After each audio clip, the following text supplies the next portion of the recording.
hoy en Ritmo Mundialista. Ya están definidos los 4 semifinalistas y recordaremos el camino que llevó a Inglaterra hasta esta instancia, con sus momentos clave y sus figuras que han marcado diferencia. Además, hablaremos de un problema que también juega su propio partido, la piratería en el Mundial, cómo afecta a las marcas, a los aficionados y el negocio que rodea al fútbol.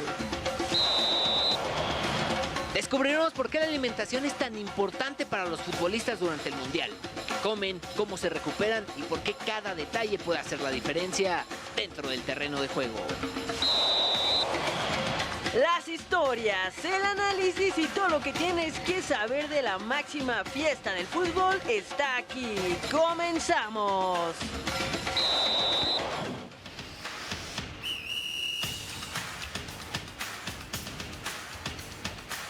Bienvenidas y bienvenidos a un día más de Ritmo Mundialista. El día de hoy no hubo actividad, pero hay demasiada información porque ya solamente nos quedan 4 partidos para que termine este torneo, el torneo más importante de fútbol internacional. Y por eso le doy la bienvenida a Carla Cienfuegos. Estaremos hablando el día de hoy de todo lo que deben de saber rumbo a las semifinales. Exactamente, Toño, pues un gusto estar contigo en esta noche, ya la última semana del Mundial, como lo dices, pues ya los 4 partidos más importantes, por así decirlo, en donde conoceremos al primero, segundo y tercer lugar, un tercer lugar pues que normalmente nadie quiere tener, pero ya después lo recuerdan con mucho gusto, ¿no? Nos lo hubieran dejado a México, ¿no? No nos Ese hubiéramos partido de quejado, tercer lugar. ¿no? Aunque hubiéramos quedado en cuarto, no nos hubiéramos quejado. Sí, no. Se fue rapidísimo este mes. Ya pasó un mes desde que arrancó la Copa del Mundo y ya teníamos semifinalistas. Y por eso vamos a conocer los resultados, porque el día de mañana jugarán ahora sí las semifinales y los cuartos de final. Nos dejaron los siguientes resultados. Francia le ganó 2-0 a Marruecos y España 2-1 al conjunto de Bélgica. Exactamente, Toño, y en uno de los partidos más esperados, pues Noruega terminó perdiendo contra Inglaterra 2-1 y Argentina, pues ahí con goles de Lautaro Martínez, de la Araña Julián Álvarez, pues 3-1 a Suiza para lograr su pase a estas semifinales, que bueno, hay que decirlo, Toño, son los 4 equipos que están mejor rankeados en la FIFA, algo que pues hace mucho que no pasaba. Yo la verdad es que no lo recuerdo y eso nos demuestra, bueno, de ese gran nivel que se manejó en este Mundial. Sí, las 4 selecciones favoritas prácticamente son las que llegan a esta instancia final, los 4 semifinalistas, y para mí sí han sido las mejores selecciones. Lo de Argentina es impresionante, que llega a esta instancia sin ganarle a nadie, a ninguna selección que esté metida en el top 10 de las mejores selecciones del Exactamente, ranking, ¿no? sí, Impresionante sí. que una selección llegue así hasta la instancia de la semifinal. Sí, justo, porque por ahí la mejor ranqueada, pues las mejores ranqueadas eran Suiza y Egipto, pero como bien lo dices, ninguna de ellas entre estos 10 y ya ahorita en las semifinales se tendrán que enfrentar a uno de los equipos más poderosos y también que tienen a uno de los jugadores que valen más, como Jude Bellingham y Harry Kane. Sí, y vemos en pantalla las semifinales, cómo quedan el día de mañana. Una rivalidad que más adelante estaremos conociendo más histórica, ¿no? De estas dos selecciones. Pero será un partidazo el Inglaterra en contra de Argentina, que sin duda pues estaremos pendientes de este partido, que bueno, con todo y polémica, llegó Lo que Argentina. sí, goles seguro va a haber en estas 2 semifinales, ¿no? O sea, yo creo que va a ser muy difícil que terminaran 0-0. Mínimo yo creo que pues a lo mejor un empate 1-1 puede haber, pero goles seguro va a haber, Toño. Seguro habrá goles, pero vamos a ver cómo fue el camino de Inglaterra para llegar a la instancia de las semifinales. El camino de Inglaterra hacia las semifinales del Mundial demuestra que los procesos a largo plazo, tarde o temprano, entregan líder. La selección de los Tres Leones dejó atrás las dudas y los fantasmas del pasado para convertirse en un equipo sumamente práctico, equilibrado y letal. La fase de grupos fue un ejercicio de control absoluto. Inglaterra avanzó con paso firme, demostrando que su mezcla de futbolistas experimentados y jóvenes de la Premier League estaba lista para asumir la presión de las expectativas. El mérito del cuerpo técnico fue armar un bloque defensivo indomable que les da total seguridad al ataque. Las verdaderas batallas de supervivencia llegaron en las rondas de eliminación directa. El conjunto inglés no se desesperó cuando los partidos se trabaron en el medio campo, se pusieron rígidos. Supo aguantar los momentos de presión rival y demostró una paciencia asombrosa para resolver las llaves de los minutos finales. La gran virtud de esta Inglaterra es su tremenda efectividad en las jugadas a balón parado y la velocidad en sus transiciones. No necesitan tener la posesión de la pelota durante todo el juego. Les basta con recuperar en la zona media y explorar los espacios para hacer daño. Las estadísticas la colocan como una de las defensas menos goleadas de todo este torneo. La reciente victoria sobre la Noruega de Erling Haaland en los cuartos de final, decidida de forma dramática en el tiempo extra gracias a un doblete heroico de Jude Bellingham, confirmó que este grupo tiene el carácter templado para los escenarios más hostiles. Inglaterra sobrevivió al desgaste físico porque su banquillo de suplentes entra con la misma concentración que los titulares. Ahora, en la antesala de la gran final, Inglaterra se presenta con los argumentos necesarios para pelear el campeonato del mundo. Los mitos de la historia quedaron archivados. Con orden, pegada y los pies en la tierra, la escuadra británica está lista para reclamar el trono definitivo. Pedro Eric Fuentes. Oye, Carly, creo que esta selección inglesa, después de mucho tiempo, desde aquella generación dorada, a lo mejor de David Beckham, Michael Owen... Exactamente. No ilusionaba al pueblo inglés. Lo hemos visto impresionante, los cánticos a Jude Bellingham, en los estadios, el apoyo de la gente. Creo que esta selección inglesa tiene algo. Sí, no, y la verdad es que, como bien lo dices, yo creo que antes de este Mundial, Jude Bellingham es un gran jugador, pero yo creo que todos los ingleses esperaban que su gran goleador fuera Harry Kane. Y bueno, ya lo platicamos fuera del aire, Toño, que esta gran dupla que han hecho estos dos jugadores, pues son los que tienen a Inglaterra en esta semifinal histórica. Que bueno, lo que ellos esperan es poder llegar a la final. Hay que decirlo que el único campeonato que tienen pues es este de 1966, cuando justamente fueron locales. Desde ese entonces, pues como dices, no tenían este gran equipo.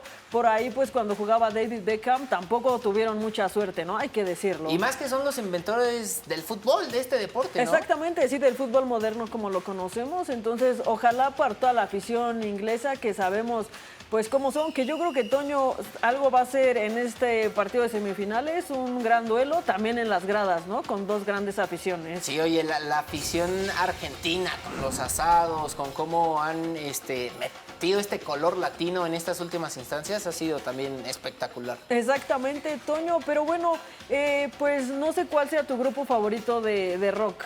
Queen, el mío es Oasis, y justamente una canción de Oasis, Wonderwall, es la que se ha convertido pues en un himno no oficial de estos ingleses. Qué buena pues, música tienen los ingleses. Sí, eso sí no lo podemos dudar, pero vamos a ver un poco más de esta gran canción, Wonderwall, himno no oficial de la selección de Inglaterra.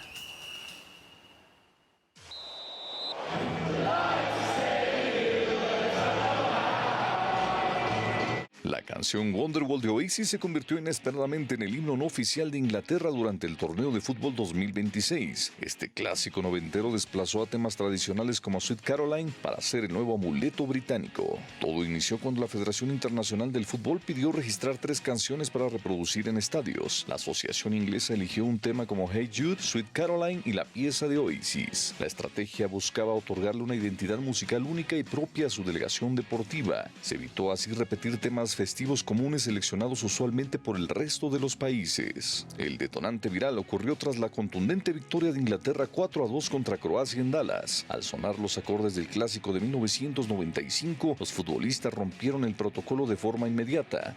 Cantaron con fervor el tema junto a miles de aficionados presentes. El capitán Harry Kane declaró que este festejo colectivo fue de sus momentos favoritos con la selección.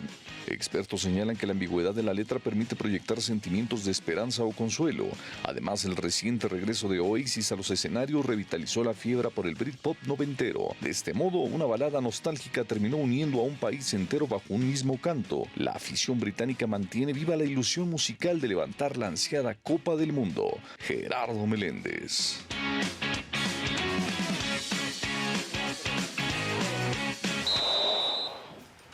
Oye, Carly, mañana se enfrenta Inglaterra contra España y estas dos selecciones tienen historial.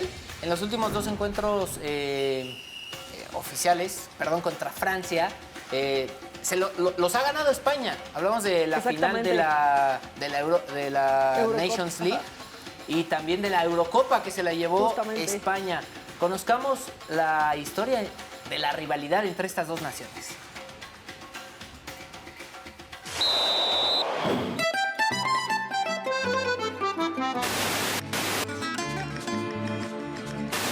un partido de fútbol, el choque entre España y Francia carga con el peso de siglos de historia. Una rivalidad vecinal que germinó en el siglo XVII con la Guerra de los 30 años, cuando el Imperio francés desplazó a la España de los Austrias como principal potencia europea. Siglos después, en 1808, la invasión de Napoleón Bonaparte en la Guerra de la Independencia dejó una profunda cicatriz psicológica en el pueblo español. Las tensiones mutaron con el tiempo, llegando a los campos de cultivo en los años 80 y 90, con la famosa Guerra de las Frutas, donde agricultores franceses volcaban camiones españoles en la frontera acusándolos de competencia desleal. Era inevitable que este recelo social se trasladara a la cancha. Aunque el historial general favorece a España, los duelos oficiales más importantes en torneos grandes históricamente le han pertenecido a Francia. Los galos arrebataron la Eurocopa de 1984 con el doloroso error del arquero Arconada. Eliminaron a la generación de Raúl en la Euro del 2000 y propinaron la única y amarga eliminación directa mundialista a España en los octavos de final de Alemania 2006 con un Zinedine Zidane magistral. Si bien la Roja ha equilibrado la balanza en épocas recientes como en la Euro 2024, donde España terminó eliminando a los franceses en semifinales para la postre ser campeón, pese a ello, Le Blues sigue siendo la gran piedra en el zapato español. Hoy las viejas batallas geopolíticas y los fantasmas deportivos se reducen a 90 minutos sobre el césped. La mesa está servida, las cuentas pendientes siguen abiertas y un capítulo más en la historia entre Francia y España se escribirá por el boleto a la gran final. Para Ritmo Mundialista, Marco Torres. Bueno, Toño, seguramente en las últimas semanas has visto a mucha gente en las calles vendiendo playeras, no solo de México, sino de todas las selecciones. Y es que, bueno, detrás de este negocio, pues existe muchísimo dinero que se mueve cada 4 años. Mayra Duarte nos cuenta un poco más de la piratería, que también pues juega su propio partido fuera de la cancha. Vamos a ver.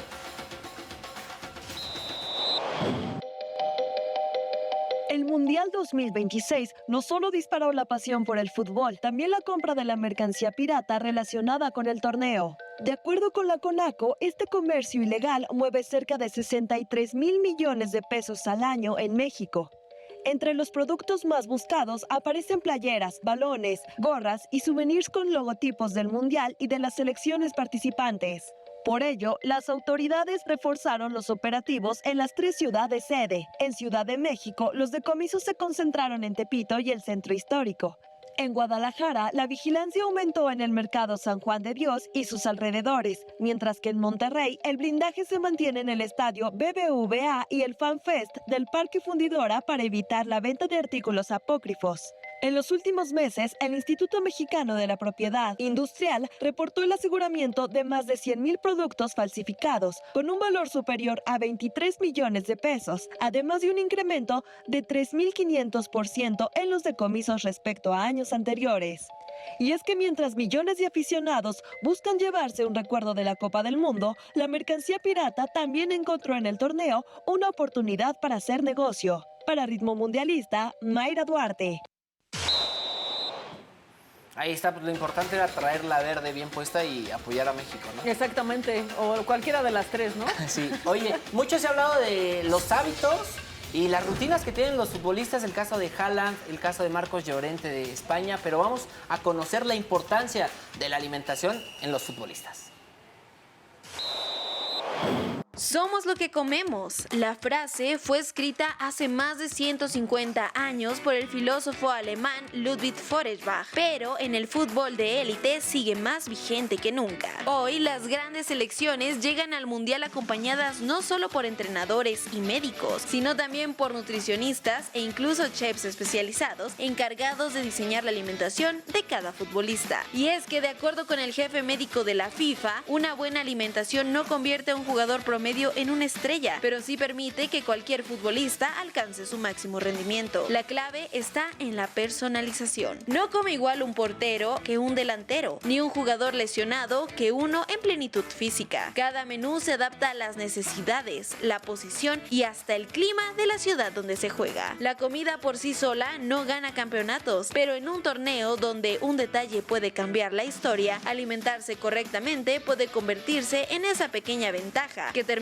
haciendo la diferencia entre levantar la copa o quedarse a un paso de conseguirla. Pues los penales han definido campeonatos desde torneos amateurs hasta finales mundialistas, pero ahora nada se deja en la improvisación, pues con tanta tecnología, inteligencia artificial, los porteros ahora portan pues algunos trozos de papel, incluso los han pegado en sus botes para tomar agua, exactamente, acordeones.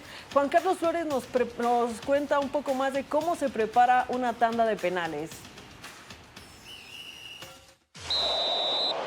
Los tiros de penalti es el momento más emocionante de un partido, más intenso y más dramático, ya que para llegar a estas instancias ya se debieron jugar 90 minutos de tiempo regular, 30 minutos de tiempo extra, y en este momento da inicio con la tanda a un portero, aunque las estadísticas confirman que en un partido de fase regular se acierta hasta el 85% de los tiros de penalti y se falla el 15%, mientras que en las tandas de tiros de penalti, es decir, a la hora de definir a un ganador, se falla hasta el 25% y se acierta hasta el 75%. Con estos números se confirma que el aspecto psicológico juega un papel fundamental, ya que la mayoría de los casos en un certamen mundialista no se falla por mala técnica, sino por motivos de presión extra.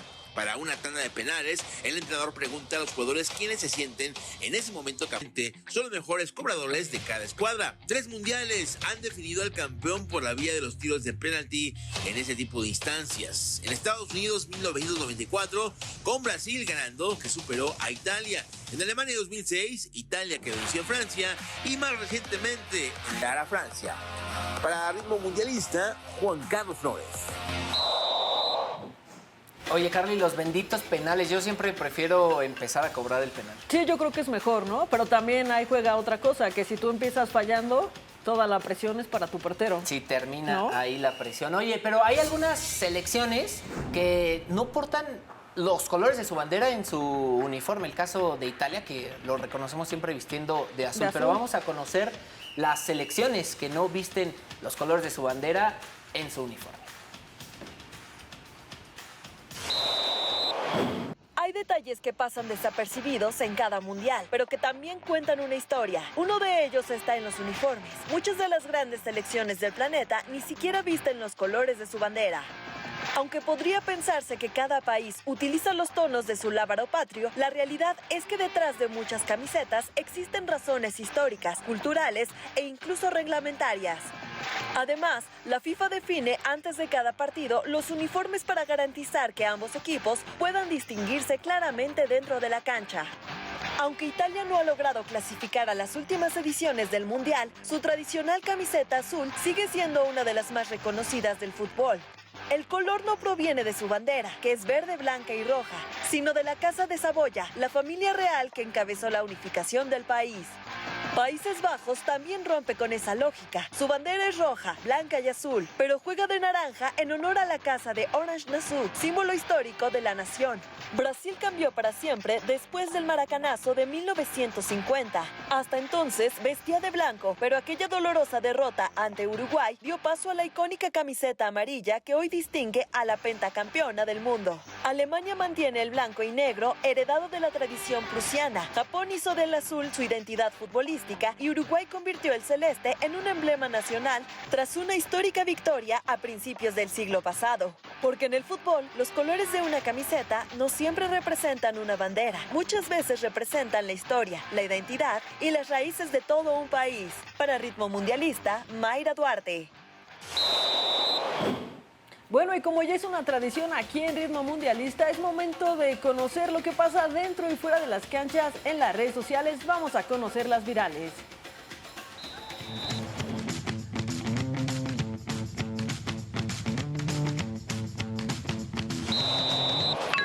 Lo viral, vean cómo llegó Erling Haaland a su país, así bajó del avión con mascota nueva. Se trata de un mapache sosteniendo una botella, un famoso whisky que por cierto se agotó de inmediato gracias al delantero noruego.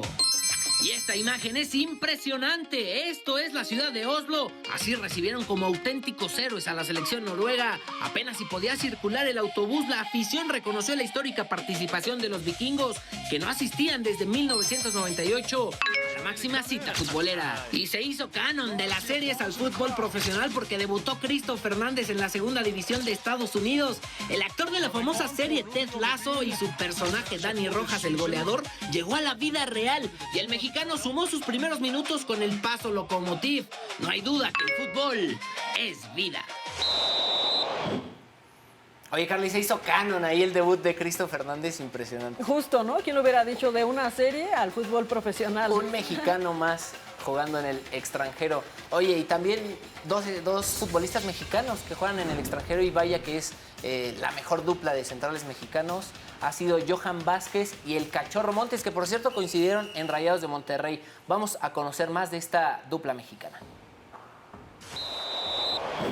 Hacía mucho tiempo que la selección mexicana no contaba con una pareja de defensas centrales tan compenetrada. La respuesta está en Sonora. Johan Vázquez, originario de Navojoa, y César Montes de Hermosillo se conocieron cuando apenas tenían 10 años y desde entonces el fútbol los ha mantenido en el mismo camino. Todo comenzó en las fuerzas básicas de Pachuca, donde descubrieron que además de compartir la misma posición en la cancha, también eran paisanos. Johan incluso recuerda que cuando llegó a un nuevo vestidor sin conocer a nadie, fue César quien lo arropó y lo hizo sentir en casa. Con el paso de los años volvieron a encontrarse en Cimarrones de Sonora y más tarde en Rayados de Monterrey. Ahí la historia tomó rumbos distintos. César Montes permaneció con el conjunto regiomontano, mientras que Johan Vázquez pasó por Pumas antes de cumplir el sueño de jugar en el fútbol europeo con el Genoa de Italia. Pero la distancia nunca rompió la amistad. En 2021 volvieron a compartir la saga de la selección mexicana que conquistó la medalla de bronce en los Juegos Olímpicos de Tokio. Esa confianza construida durante más de una década terminó reflejándose en la cancha. Durante el Mundial, Johan y César lideraron una de las defensas más sólidas del torneo y demostraron que antes de ser la última línea del Tri, son dos amigos que crecieron juntos persiguiendo el mismo sueño. Para Ritmo Mundialista, reportó Carla Cienfuegos.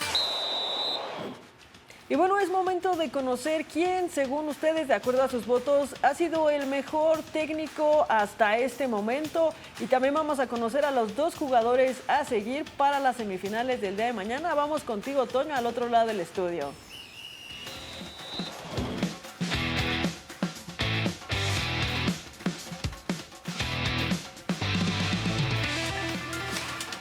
Gracias, Carly. Efectivamente llegó la hora de conocer al mejor entrenador del torneo, el que ustedes eligieron.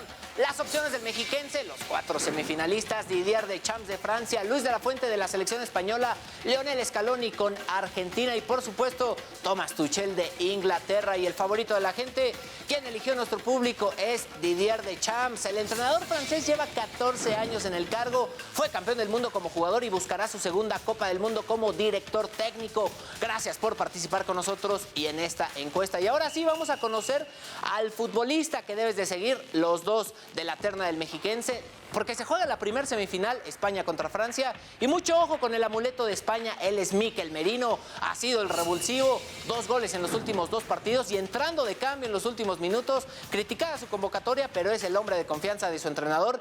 Y atención con la banca del conjunto español. Y del otro lado hay calidad de sobra con los 26 futbolistas franceses, pero el tipo más determinante sin duda es Kylian Mbappé. El general es una máquina de hacer goles, promedio un gol por partido, suma 20 en 3 torneos disputados y ha sido elegido como el hombre del partido en los últimos 5 partidos de los 6 disputados. Esa es la dupla del mexiquense, los dos futbolistas que debes de seguir. ¿Con quién se quedan? Vayan a votar en este momento. Carla, ¿quién es tu favorito? Regreso contigo del otro lado del estudio. Muchas gracias, Toño. Pues ahí están los dos nombres de los dos jugadores que podrían marcar mañana el camino de pues el que será el finalista, Mikel Merino y Kylian Mbappé. Ahí está para que ustedes puedan votar y ver qué hacen estos dos jugadores. Y ahora es momento de conocer, pues la mejor jugada es adoptar una gran iniciativa de parte del gobierno del Estado de México, que en los destinos futboleros, pues ahí se adoptaron a varios lomitos. Vamos a conocer un poco más. Mientras el Mundial está cerca de llegar a su fin, en el Estado de México comenzó una nueva etapa para decenas de lomitos. Esta vez la victoria no estuvo en la cancha, sino en encontrar un hogar. Gracias a la estrategia, la mejor jugada es adoptar, impulsada por la Comisión Estatal de Parques Naturales y de la Fauna, las jornadas de los destinos futboleros también se convirtieron en un espacio para acercar la adopción responsable a las familias mexiquenses. En total, 23 seres sintientes dejaron atrás el abandono y ahora tendrán una vida con cuidados, protección y cariño. Esta iniciativa forma parte de las acciones que impulsa el gobierno de la maestra Delfina Gómez Álvarez para fortalecer la tutela responsable y mejorar el bienestar animal en los distintos municipios de la entidad mexiquense. Y aunque el mundial está por terminar, la estrategia continúa. La invitación sigue abierta para que más familias se sumen a la mejor jugada, es adoptar y brinden una segunda oportunidad a quienes todavía esperan un hogar. Para Ritmo Mundialista reportó Carla Cienfuegos.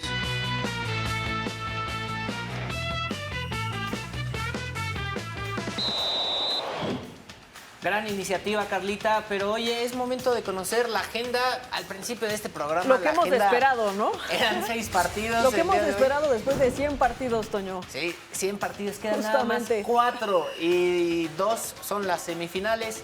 El día de mañana Francia en punto de las 13 horas enfrentará a España en el estadio de Dallas. Exactamente, y el día miércoles allá en el estadio en Atlanta, Georgia, Argentina de Lionel Messi y compañía se estará enfrentando a Inglaterra en un recuerdo, Toño, que hay que decirlo, pues lejos del fútbol, tiene un contexto político y histórico muy importante.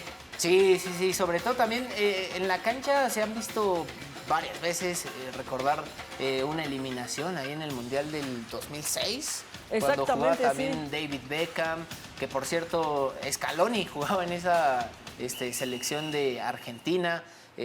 Va a ser un gran partido de fútbol. Justamente. El favorito para mí mundialmente es Inglaterra, ¿no? Muy poca gente quiere a la selección argentina más que los fanáticos de Lionel Messi y los propios argentinos. Sí, justo por todo este contexto que se viene hablando del arbitraje y demás. Y Toño, hay que decir, yo por ahí revisaba un dato, en el Mundial de 1966, Inglaterra le gana a Argentina en los cuartos de final. Y recordarás tú en el Mundial de México 86 con Maradona, pues pasa lo contrario, gana Argentina y se terminan coronando campeones. Entonces no sé yo si vaya a pasar pues esto, que el que termine ganando este duelo termine coronándose campeón. Ya veremos, porque del otro lado España y Francia pues también son, el que llegue va a ser muy complicado ganarle en la final. Sí, justo Maradona le hizo 2 de los goles más famosos en la historia del fútbol. Se los hizo a Argentina en el Azteca, la mano de Dios, y el mejor gol. Ese gol catalogado el mejor gol de los mundiales, que se lleva a medio equipo inglés. Exactamente, así que bueno, vamos a ver qué pasa mañana y el miércoles. ¿Tus favoritos? Mis favoritos, Francia e Inglaterra. No sé tú cómo veas. Yo también me quedo con Francia e Inglaterra. Esperemos esa sea la final. Y también los esperamos el día de mañana a la misma hora con más información y el resultado de esta primer semifinal del torneo mundialista. Gracias por acompañarnos, gracias al staff y a toda la gente que hizo posible este programa. Y nos vemos mañana, punto a las 10, en Ritmo Mundialista. Chau, chau.